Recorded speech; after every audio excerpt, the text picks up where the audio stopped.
Hey, good evening, everybody. Thank you for tuning in to this episode of According to Sacha Podcast conversation series, where we come to you every Thursday night, 8 p.m. Eastern Standard Time.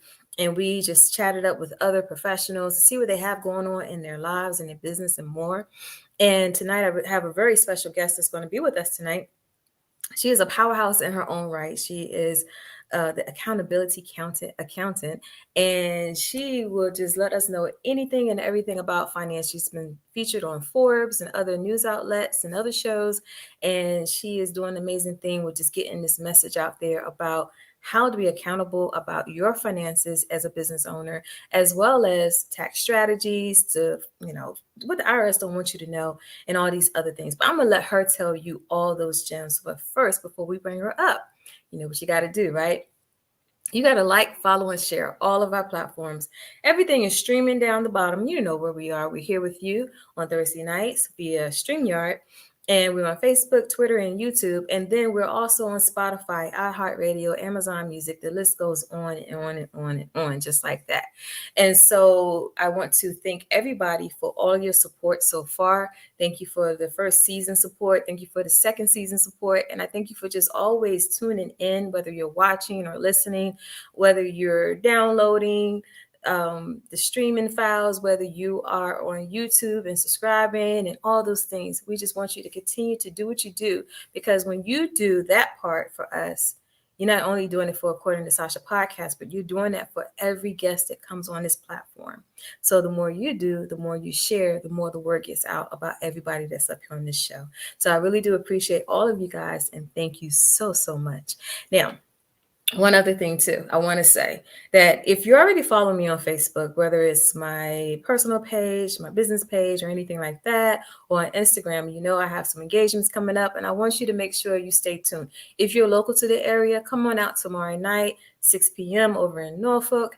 And for the activated women, make sure you pay attention to the post. I'll post again. And then also, I do have a wonderful this is going to be next year, but I'm going to be speaking at a women in business retreat in Jamaica. So right now it's limited space, but it is open and available for anybody or not anybody, let me just rephrase that, for a woman in business, for women in business. And if you want to come down and be a part of this very intimate group, then go ahead, make sure you see the post and everything. Click on the link. The reservation is only $50 right now, and you want to get in now. So the event is going to be in January, but just check it out, and I will make sure you guys have all the information, or you could just DM me and ask me about it. And so I got a few messages, and then I'll be right back with Miss Folasade Ayegbusi, the accountability accountant. Hey, contact us to see how you can promote your products on According to Sacha Podcast. Entrepreneurship, small business, is something that everybody would love to do, making their own money. And this is what we will be talking about on According to Sacha.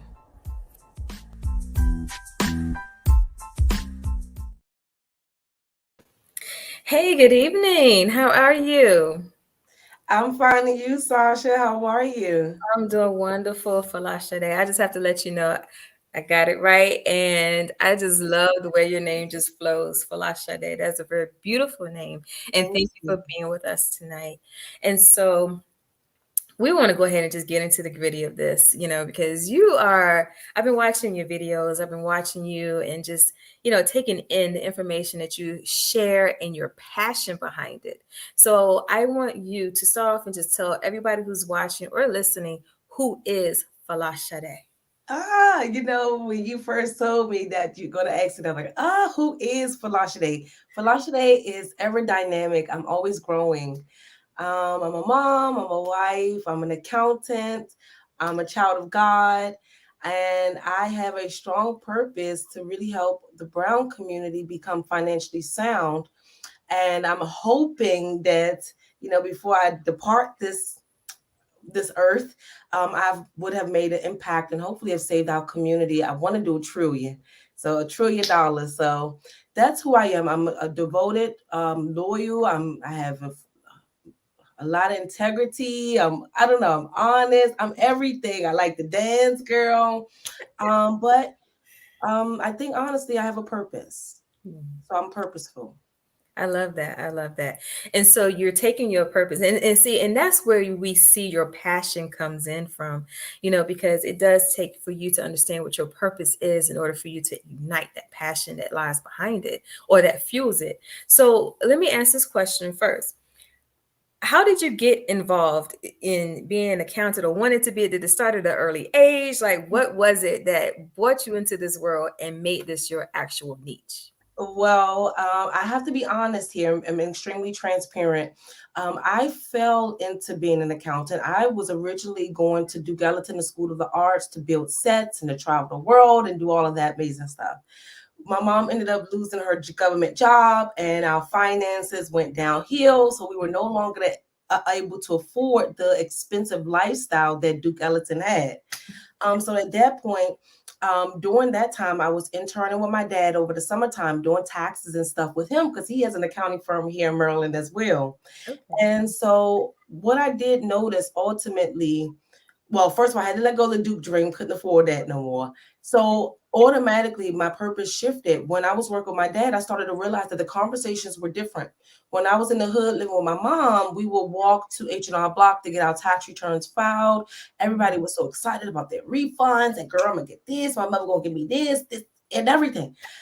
In New Carrollton, where my dad's office was, they had rental properties and they were owing and they were talking about savings and just the money conversations were totally different. And at that point, I talked to my dad. He was like, well, what do you expect? Typical Nigerian, you in the hood, this, and this, right? And he was like, well, Sade, accountants run the world for real. And I'm like, what? He was like, yeah, we're like we do the finance for the large corporations. We are the advisors to the presidents, economists. Every business need an accountant. And then at that point, Sasha, I said, you know what? That's what my people need. My people need somebody to go out there, learn all of the information, and bring it right on back to the people so we can now implement and execute those things into our lifestyle so we can become more financially sound and financially whole. So Oh wow, I love that. I love it.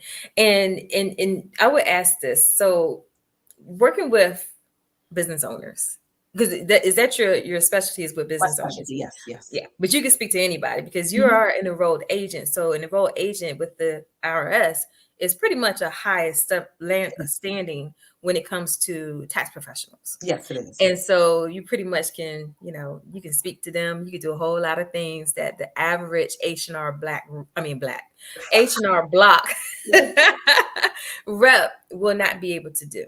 So you can help on so many different levels. So what would be some of the things that you see with business owners, like some of the pitfalls, some of the things that they are lacking information and education on?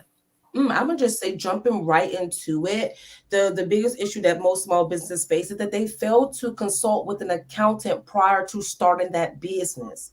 I don't think most business owners, Sasha, realize that accounting is the language of business. And I just put this on my Instagram early this morning. That accounting is the language of business. And the moment that you guys get the inclination or get the idea or the money come through and you're finally ready to move, before you move, you're supposed to consult with your accountant. If you don't have one, you consult with one, you find one. Hey, I'm starting this business. What should I do? And then, Sasha, we start asking questions. Okay, what's your present income? What's your lifestyle? What's the business? What's the risk? And we start in our head. Okay, well, based on your income, you should structure your business this way. Based on this, you should do this. And so I think that's where most small business end up missing their first set of advisors that can get the business off the ground or give them that nudge that, okay, yeah, it sounds viable, it's good to go, you're in compliance, you're set. Now it's up to you to go make the money. Right. So I think they jump out there head first without any clue as to what to do in terms of everything: marketing, sales, compliance, taxes, bookkeeping, everything you could think of. They're jumping out there head first when everything that they should have, well, everything they're struggling with, their accountant could have prepared them for. Right. Yeah. That's good.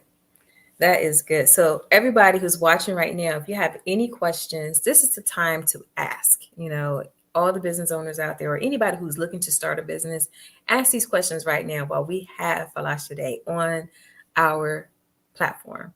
And so, and you raised a lot of good points just now, because a lot of times business owners, they do get out here and they start a business. Some of them really started out of a need, because they do something very good, and then they're like, you know what, I got to make some extra money, so I'm gonna go ahead and just do this, and it's actually successful, and they keep going. Or people start a business based because on the fact that somebody told them they could do something well, and they go ahead and do it, and it's like, oh, they're all into it. So being able to look at the fact of having an accountant as an advisor, just as much as they'll go and find somebody to be a business coach or a strategist, you really do need to have that right there. And you can tell them about even the structure, whether you should be LLC or a S Corp or C Corp or anything of that nature, and what the benefits are. And so it's very, really good. And one of the things that when you looking at your business and setting it up the proper way is looking at the longevity of it as well as sustainability. A lot of times people look at the profit, being profitable, but that profitable aspect of it should help you to grow and sustain long term. And that words, Sasha, profitable, scalable, and sustainable businesses. That's what I do. I help you build that. Yeah, we're right here. We're right here. Love it. But that also creates the opportunity to look at legacy. And I know that's one of the things that you talk about a lot is generational wealth. So I want you to kind of dive into that and really say, tell the people, like, why is it important for, brown folks like us to really build that our own, Wall Street within our families? Okay. Well, let's start there. Well, first of all, we deserve it. We deserve to not have to start over every time someone else wants to do something new or to venture off into something, or, we deserve it. So that's number one. All brown folks, black folks, whatever you are, we all deserve to be financially free and to be wealthy as well. However, building generational wealth is actually very vital to the longevity of anyone's last name. Remember, they say, oh, you have the last name and you passing that on. You also supposed to pass on something, Sasha, right? So, I think a lot of us get so afraid, generational wealth, right?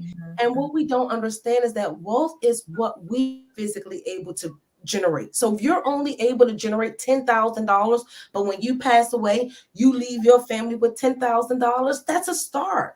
And it's very important that we actually do that, so we don't have to continuously start all over. So we don't have to get the student loan debt. So we don't have to get the credit card debt to start the businesses off. Right. This will allow us to not take shortcuts, but get that head start that we need. So building generational wealth it's a requirement now. And then now the time that we're in, Sasha, this is the best time to do it. Anybody that's watching us right now, and if you have an idea and you think it's a good idea, this is the time to try it at least, because it's no easier way to make the money now than it has ever been.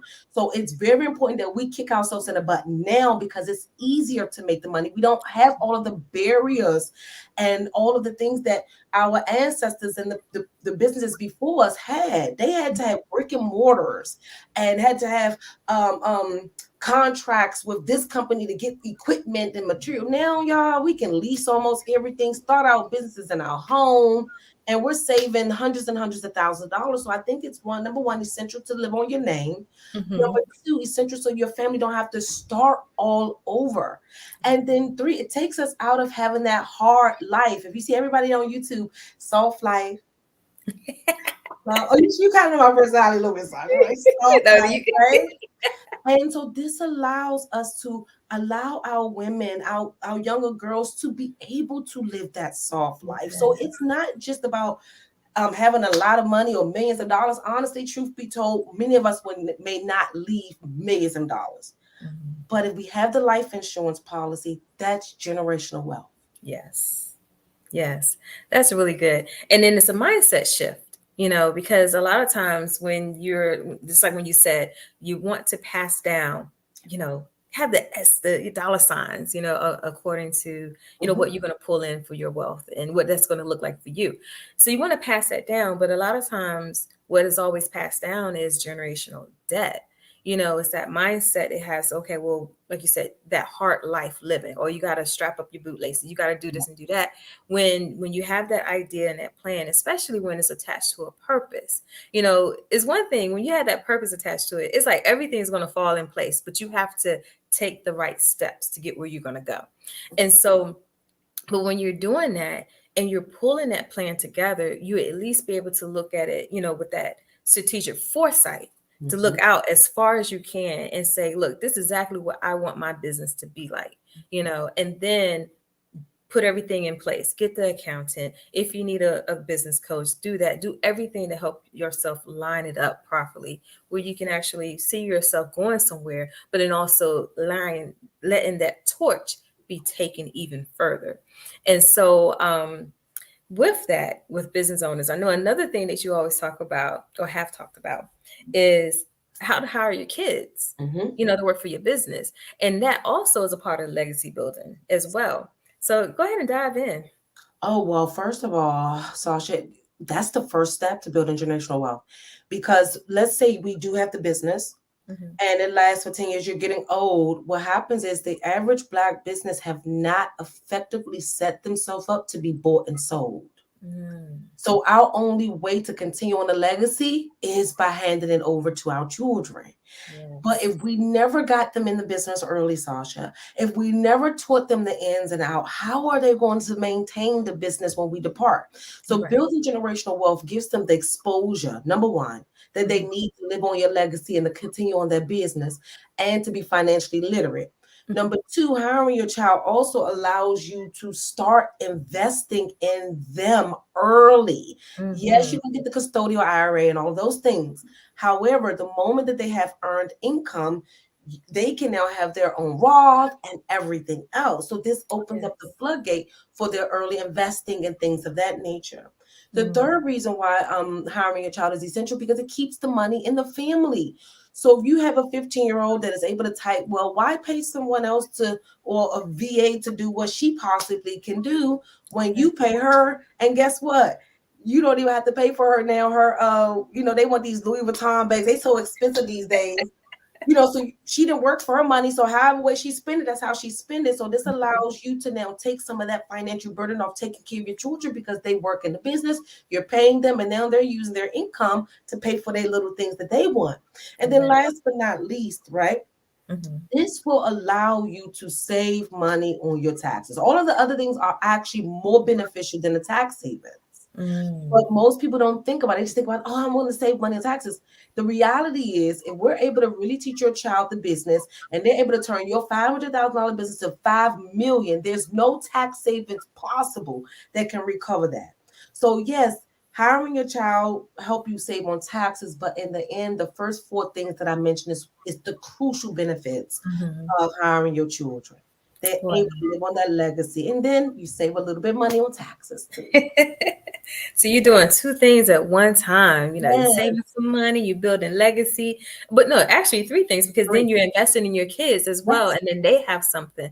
And then from there, they can say, oh, you know what? My parents did X, Y, Z. I saw them running a successful business. I want to start a business. And when they could just take that same investment and carry it on. And that's how it just keeps going. Just like with these major corporations that we see, a lot of those corporations are family owned, or once was Every family. last one of them were family owned. Yes. And I always used to say this, Sasha, when I was live streaming years and years ago. That's why I said everything already took all off my live streams. Nothing new that no accountant can say, nothing else new ever. Here's why, because every big business was once a small business. I say that all the time. That's one of them. Yes. And so we started to get stuck in our head and confused. Oh my gosh, I can't do this. Yes, you can. Walmart started small. Amazon started small. Every company, Steve Madden started small. Every company started small, unless it was a joint effort of other successful business owners that came together and put their money together. But far from few. But the main ones that we know of, guys, they started off just like all of you. Yeah. Everybody, I get excited when I have guests on the show and we, talk things and say things that, we find out you're like-minded. So I tell a lot of people, especially when I'm coaching other businesses, and I'm like, you know what, they had to start somewhere. I talk about building that structure and a plan first before you get out there and want to start a brand. Because a lot of people, has that misconception that you can build a brand without having to lay your foundation and the structure of your business. And and then you have the tedious process. People don't like to write their business plan. So I always like to tell them, like, look, think about it at the end. See yourself as this big business, just like these other major corporations, because they were once in your spot too. And then go out and plan what you're going to do for your business. And so I just love it when you just said that, because I was just like, yes, like, yeah, that everybody started from that level, unless you were born into money. But other than that, like, a lot of these people really did, they were scrapping. Yeah. Every one of them, they were scrapping and they built it. So if they can do it, you can do it too. And then they have that generational wealth and they pass, and their family is working in the business and so forth. And they were set up to sell. Some of them may have sold their businesses as well. That's why we would never be top level management at a lot of companies, because it's filled with their family. Mm-hmm. That's the purpose of it. Yeah. Keep the money in the family. And just like, I'll just say this for all the people out there who might be watching, how many of us actually, have people in our family that you have seen and that they had all the potential to start something. They may have passed away or anything like that. But when you look back at your family members, like, how many of them had the potential? How many of them actually did well as an employee? But they could have did even better on their own. So you take all that information, you take those things that you saw in your family, and then you want to, say, you know what, I want to be this first person in my family to really be successful in entrepreneurship. I want to be the first millionaire. I want to be all these things. But, listening to Folasade, these are the steps that you have to take in order to make sure that you are going to cash in on those millions, and even myself included. So you have to really, lay that foundation financially with an accountant. So you mentioned about, talking about the taxes and everything. So what are some of those top tax strategies that help set up a business owner with their business and when they're filing their taxes? Well, first of all, I have to be brutally honest. And because, like I told you, Sasha, I've been giving tax tips. If you go look at my stuff, y'all will see I'm the first one to do all this stuff. So I got to kind of take it back to the core and the foundation, because I think a lot of people have gotten so caught up in the tax tips and stuff, and they have forgotten that the core of all of this goes back to, number one, your accounting. Mm-hmm. If you have a business and you make $50,000, but your expenses are $35,000. Let me use a flat number so I don't have to think. $40,000. Your expenses are $40,000 and you made $50,000. Mm-hmm. Because you didn't have your bookkeeping in place, on your books, you recorded expenses of $25,000. So that means we've lost $15,000 in write-offs because you didn't do bookkeeping. So I want to take it back to the core. The first strategy to really pay little to no taxes is make sure you have your bookkeeping in place. Yes. Number one. Mm-hmm. The second thing is your structure. So many people getting caught up on S corp, partnerships, sole proprietor, corporation, not understanding that everyone fits each individual's lifestyle and bank account differently. Mm-hmm. If you're a high income earner, a S corp may not work for you. A partnership may not work for you, but a corporation may. You understand? So them getting that consult with an accountant prior, Sasha, actually will save them a bulkload of money for the lifetime of their business. Yes. But because we're skipping those steps, and then they're coming on mind like, oh, how can I implement this strategy? Take a step back. Are you doing your bookkeeping? Because that's the first strategy. Yeah. So that's the first two things, guys. Then once you have your bookkeeping, see, because this is the thing, to maximize any tax deduction, you have to be good at record keeping.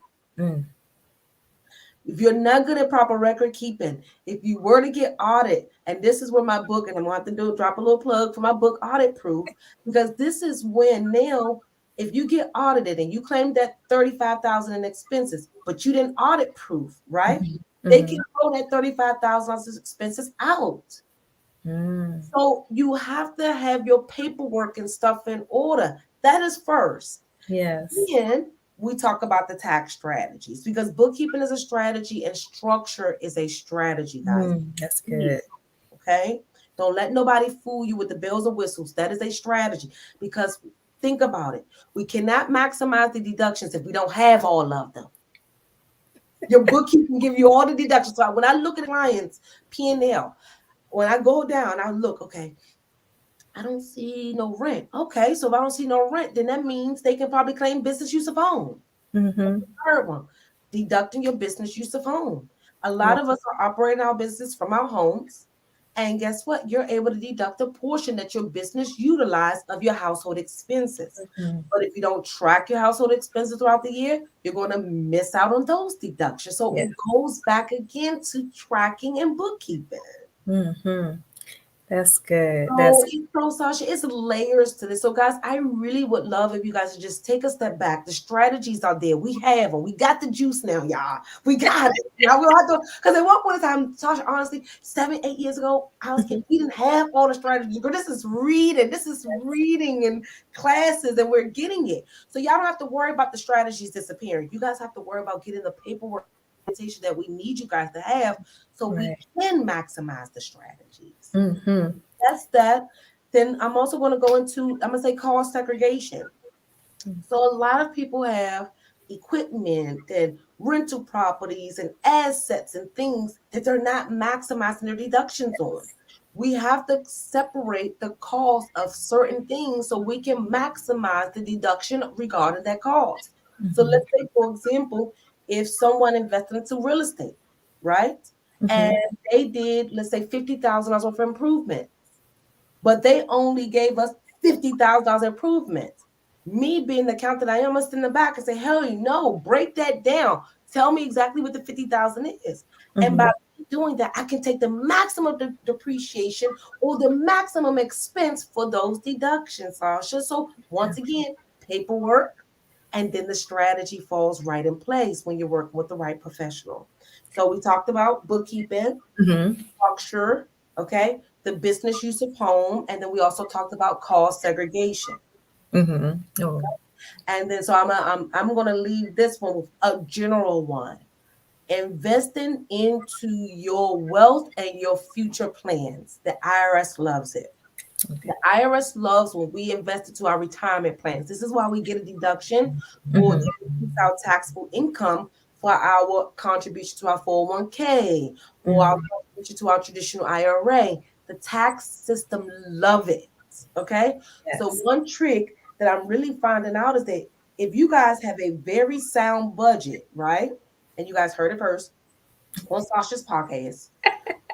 If you guys have a very solid budget, most people are receiving more money than what they're actually spending. So you're paying tax on money to sit in the bank. So why won't we ask your job to give you employee stock options? Why won't we ask your job now? Why won't we contribute more or max out your 401k? Why won't we ask your job for other fringe benefits that they have, like health savings accounts that we get deductions and stuff for? Yes. We're receiving all of this excess money every month that we're not using, that is sitting in the bank account for what? And we're paying taxes on it. So one thing I would say is go, if you have your budget, you have a lot of disposable income over, go and see what benefits your job have. They may have a health savings account, and y'all don't know, we can get a deduction for your health savings account. Yep. Okay? You sure can. So just, let's start there. I think that was quite a bit. Let's start there. That's good. That's good. So you start there, and then you don't come into an accountant's office with a shoebox full of receipts or anything of that nature. Always make sure you do the bookkeeping, but then also educate yourself on what financial statements really should be, and that's one of the things that when you have a good accountant, not just only let them do all the work for you and really help you in that area, but, sit down and ask them about what that financial statement is. What is, like when you said a P&L, do everybody know what a P&L is? That's a profit and loss statement, you know? So when you're looking at these things and you're doing your bookkeeping, but at least you're educating yourself so you'll know the lingo, you know what it is all about and where your money should really be, what lines and all that good stuff. So when we talked about being audit proof, now let's go into something that's really prevalent right now that everybody is hearing. You know, we're hearing about inflation, you know, Yes. we're hearing about recession and everything. Yes. So what are some of the tips to recession proof your business Mm. before we really go into a recession? Okay, this is really, really good, Sasha. So, guys, y'all may want to grab your pen and your paper. So, well, the first thing, and I hate to say this, and my daughter cringed when she was younger, we got to have a budget, guys. We have to. It starts there. And I know that's the first, everybody saying it for last night. It's the truth. I've been saying it for years. It's no way around it. Mm-hmm. We have to get the budget, guys. So, because see, right now we need to see, and see, this is where it gets tricky because a lot of individuals end up getting like the PPP loans and the SBA. So they were sitting on some money, sitting on some hard cash, and they were Yeah. just spending, invest in marketing, Facebook ads, this and this, right? And now, not to say they still don't have a large amount saved, but times have changed now. Right. They now need to say, okay, well, you know what? Did I get a return on those Facebook ads? Mm-hmm. Did I make the right investments? So the first thing we need to do is create our budget. And Mm-hmm. then we actually have to evaluate our spending patterns over the last couple of months. Mm-hmm. One, because the more we spend, it becomes an addictive habit. Like it just becomes a habit that we have to spend. And I was telling my daughter this because they have this thing at school where they use money. And I'm like, Brent, stop buying stuff. You're becoming a consumer. You're buying too much. And you don't realize, and most of us don't realize that when we give in, every time we have a desire for something, it becomes a habit. And so Right. the first thing we need to do, well, the second thing we need to do after we create our budget, evaluate our spending. Were we spending because we were depressed? Were we Mm-hmm. spending because we were broken? What were we spending for? Because we have to heal from that first to even come up. And this Right. is from a business perspective because see, the healing also comes from bad deals or being too optimistic or too risky. So I'm Right. talking, this is all individual and businesses. It can be applied in both manners. So budget and then review your spending habits over the past 3 months. Once you guys do that, you have a story. What have I done? Was the business making money? Did I bring in enough money? At that point, you look at your budget. Once you guys do that, then you can say, okay, you know what? I need to bring in a core $5,000.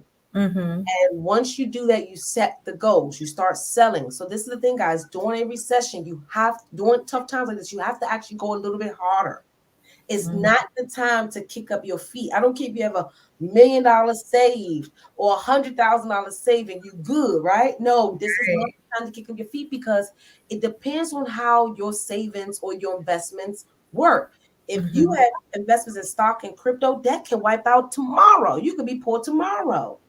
If That's you have true. all of your money in real estate, if they increase the interest rates again, then the stock then people may not buy. Guess what? The value of your home is going to go down, so you lose debt equity. So what are we Yes. valuing things? Are we valuing off the revenue that we're bringing in or our assets? When we're in a tough time, Yeah. guys, we have to shift. We have to value our things based on the earned income, not the assets and the wealth that we've accumulated.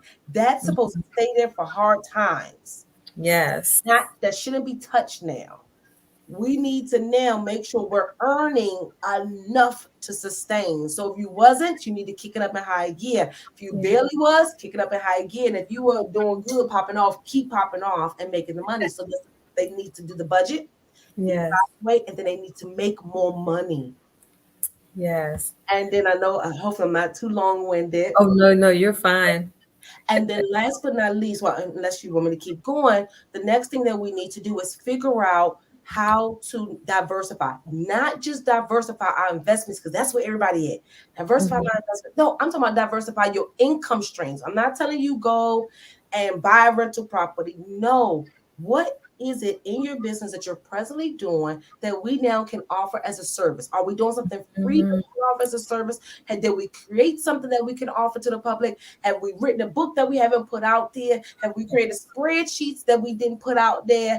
Whatever it is, guys, we need to bundle it all up and we have Mhm. to put it all out there now. Yes, It's that time to is go ham and see. And I don't want you guys to pull out no money because you shouldn't have gotten into the stock or investment game if it wasn't for long term anyway. If you're not doing like options is in and out. Boom, boom, boom, boom, boom, boom, boom. Mhm. Stocks is long game. Real estate is long game. So and I don't recommend people pulling out because that's going to cause a crash. Mm. So you have to be willing, and this is why investments are risky. You have to be willing to sit on the decisions that you made. And that's Yes. another thing. Evaluate your portfolio. Evaluate what's extremely risky. Evaluate what's strong. You may have to sell off some extra risky ones to keep the value or to keep a cost, well, the amount that you purchased, the investment part high. But Mhm. this is the time to really start talking with your financial advisors to see how strong your portfolio is. Do You're you need right. to diversify a little bit more? Do you need to sell off some stuff? Not the whole portfolio now, but Mhm. you may have to move it from one company. Did you guys hear about the Bitcoin with Celsius? So you may have to move your stuff from one company to another one because they're more stable. So you have to now talk with your financial advisor, see what the stability is, and then some of you may have to actually go and look at these people' financial statements. Mhm. Because if Yeah. the financial advisor don't look at the financial statements, he can't really tell if it's a viable business or if the system Mhm. is strong or not. So you guys have to start looking at the numbers. Yes, yes. That's really good. That's really good information. You guys, if you're listening, if you have any questions, this is the time to ask. Chime in right now. We don't have too much longer, but you need to get it in. And because you're really dropping a lot of gems that really, first make people think and then to apply. And if they're not already doing it, then that's when they need to look at it and really kind of backtrack some and get it right from there. Is even if you're already just out there, you're doing your thing, it's never too late to start.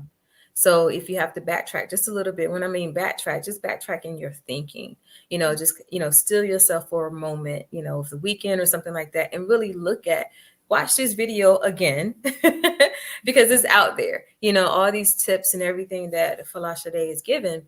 You want to go ahead and just see where you're at and start to begin to set yourself up for, to be recession proof, to have some type of savings, to have that, longevity, income and things that are there that, it's going to sustain you and sustain your business. And one of the things you touched on earlier was about the life insurance. Um, I know I've talked with someone before and he talked about how your life insurance really can benefit you even as a business owner. So if you have some of the, strategies or tips in that, definitely share that. See, this is where it gets extremely challenging. And the reason why I do know about the life insurance strategy, but here is the thing. Yes, you can borrow on the money. Yes, you can do all of that. But my fear, and this is why I don't like for us to really touch the main policy. So if you're going to do anything with the life insurance, please get more than one policy to play with. You have one that's set for the family. You don't mess with that one. The Mm-hmm. other one, yes, you can do the lending and all of that stuff. Here's the reason why I say that. It's because if you cannot repay that and you die, what's the payout? Right. What's the Exactly. payout? What's Yeah. the payout? What's the payout? And then there's also a lot of arbitrary stuff in those clauses that if they think that it was done to do business or if they think it's a lot of people are just it can work. It's real, but you need to consult with your financial advisors because you need to know what limits you can withdraw and borrow from. You need Mm-hmm. to know, like, yes, and you will have to pay it back. So it's not like you're pulling it out and it's free fall unless you don't want anything when you go to pass away or pull it out later. So it's you give yourself an entrance loan as well. So Yes. I would say honestly, if you're going to do any dibbling and dabbling with this life insurance stuff, make sure you have two policies. Don't do it on the main family policy. Just Mm-hmm. don't play like that. Yeah. Make one primary one, whole life, whatever, all of Mm-hmm. the bells and whistles, and then your other one, then you can play with that. Yeah. Yeah. That's really good. I just don't. It's just too much uncertainty right now. Yeah. And that's really good points because then you can kind of look at yourself as when you're doing it the right way. Like you just said, if you're going to do it, get another policy. But also not only in that, but if you're managing your money correctly as it comes in, eventually you become self-sustained. Mm-hmm. If you can get to a point where you can run your business without having to get loans or everybody it's all about building up. Of course you got to have the good business credit. You want to Some people talk about leveraging other people's money, things like that. That's fine in itself. But if you can sustain your own self and be your own bank for your business, how much greater is that? And I feel like, the tips and just you, Folasade, being the powerhouse that you are, you can really like just set people up to be that, within their business because you're getting rid of the middleman. You're getting rid of all those things that will still have you paying back a loan or anything of that nature. So See, that's and some of I'm the gonna things to be think about. very honest with you. And see, this is what the real folks not telling everybody. First of all, you have to have that money accumulated in your policy. First of all, Mm-hmm. the average Black person don't have 50,000 to even lend off their cash or in the value part of their life insurance. So I get all the strategy and everything, but can we just first get to the core basics of finances? Let us Yes. all have life insurance policies first. Let us all get savings accounts and bank accounts first. We don't have it across the board. So for Right. everybody to be saying, "Oh, do this with your life insurance," but they're not telling you have to have a whole life insurance policy to do that, and you have to have that money accumulated. It's not on your death benefit part that you're going to get it from. It's from the cash value that you have accumulated. So Mm. first of all, you have to have the discipline to save the money to be able to invest the money into the life insurance policy. The second thing, you have to have the discipline. Here I go, Sasha. You see, Oh, look, I was like, look, go ahead and preach. Go ahead. That's the my second thing we need to be able to do is have the discipline to allow the money to accumulate, okay? And then the third thing, we need the years. This is where the generational wealth part come from. So Mm-hmm. from us contributing, and then we may not be the one that reap the benefits to get the loan for the policy. It might be our children because we first have to accumulate it. And that's what I don't like about this deceptive marketing that so many people got going on. They're not saying that you first have to accumulate that money there, Sasha. Mm-hmm. I'm Wow. sorry. Oh no, that is perfectly fine. That is good. Look, I'm just speechless right now because and this is why it's good to have an accountant, not just any accountant, but one who is passionate about what they're doing for the people. One who has that, like you said, your purpose. You can always tell. So people get an accountant, Mhm. a good one. Get you a financial advisor, a good one, somebody who understands wealth management, not just, oh yeah, this is where you put your money here and there, but somebody who's going to actually help grow your money. Who's going to help you be accountable for what you're doing. And this is what Folasade is all about. And so, you have any projects coming up soon? Anything you want to let people know about? Yes, Miss Sasha, we do. My book, Audit Proof: 11 Ways to Write Off Everything and Deduct All Your Expenses. It's coming out. We're launching it in conjunction because I took the class Audit Proof. It was fire. So if you took the class, you learn how to write off everything. Now, not illegally now, but you figured out the mindset and the concept behind it. So I'm putting that in the book and really teaching people how to protect themselves and prevent themselves from being audited from the IRS. And if they were, like, what paperwork you need. If you go through an audit proof, then you'll be set if you were to get audited. You won't ever be worried about the IRS. Like, Will Grant Cardone say, "Oh, if I get audited, I'm good. I'll beat that," because he know he's audit proof. Mm-hmm. So yes, I'm releasing my upcoming book called Audit Proof. Teach you guys how to deduct everything. Yes, and so yeah, we have a lot of projects going on. I don't want to release everything, but that's the main one that's coming out the quickest. So I love it. I'm gonna have to get that book myself and yes. set myself up properly. Yeah. So everybody, definitely, if you loved everything that you heard tonight, definitely go ahead and follow Folasade on Facebook, Twitter, Instagram. So that way you can keep up with this book, her new book that's coming out, and any other project. She has a wealth of information on her social media pages. So you want to tune in, you want to get connected and find out what you can. And, I don't know, maybe she could be your next accountability accountant. And, but if not, but at least you have what you need to know and look for in an accountant that you go to. So, Folasade, thank you so much for being here tonight. This was really, really good. People, I hope you got it. like I said, go watch this over again. Put this on repeat. Just keep playing it over and over until you really gasp, because you really did give a lot of gems. People can get started and set up based upon what you gave us tonight. So, thank you so much for being here. Yes, Thank you for having me, Sasha. you're so welcome. Thank you. And we'll go ahead and say good night for now. All right. Yes, everybody. So,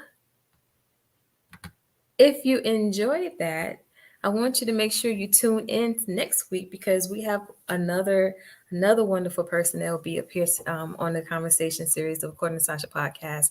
And this is what we do. This is what we do. We love bringing other professionals out here to you. I mean, there's so many people out here doing some amazing things, giving out some amazing information, and just ready to help any of the entrepreneurs, whatever industry you are in. This is the foundation of what you need to know.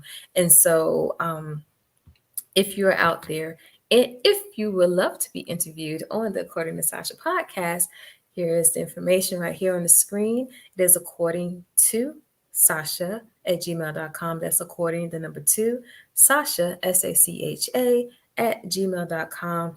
And go ahead and email us and we'll get you scheduled for one of the shows. And if you're entrepreneur, business owner out there, and you would love to become a show sponsor, definitely reach out to us and we'll get that information to you as well. Like I said before, this second season, we are giving away giveaways. We're not doing it tonight. I did one last week, but you never know when I'm going to do a giveaway. So you need to stay tuned. Make sure you're following us on Facebook, the According to Sacha podcast page. And if you're listening on Spotify, iHeart, Amazon Music, whatever the platform is, make sure you follow us there. And if you're watching on YouTube, subscribe, because we always have something going on. And we're just making sure that people have the information that they need to continue on in their business. And so with that, let's see, I'm going to let you know who I'm bringing on next week. Let's go ahead and see this real quick. It is going to be Mr. Marquise Lumpton.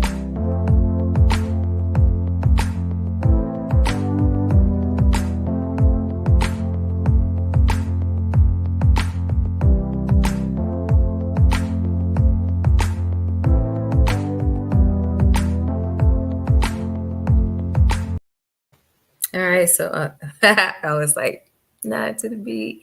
But anyway, yeah, we have Marquise Lumpton. He's another entrepreneur out here doing amazing things, and we're going to find out what he has going on next week. So that is it for now. Make sure you're just following us.